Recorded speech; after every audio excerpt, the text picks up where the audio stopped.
क्या आप इस शख्स के बारे में जानने के ख्वाहिशमंद हैं जिसने पूरे मुल्क को हंस हंसकर लोट-पोट कर दिया? मनवर ज़रीफ, जिन्हें शहंशाह ज़राफत के नाम से भी जाना जाता है, तो 1942 में गोजरानवाला में पैदा हुए। पंजाबी फिल्म डिंडिया से अपने सादा आगाज के बाद वो जल्द ही तो 1960 की फिल्म हथ जोड़ी से एक घरेलू नाम बन गए। ज़रीफ ने 60 से ज्यादा फिल्मों में काम किया और लाखों लोगों के चेहरों पर मुस्कुराहटें बिखेर दी। उनकी मज़ाहिया सलाहियत बेमिसाल थी।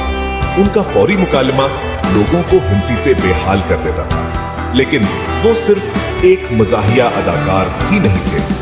जेरा, ब्लीड और बनारसी ठग जैसी फिल्मों ने एक मरकजी किरदार के तौर पर उनकी हंगेरियत को जाहिर किया।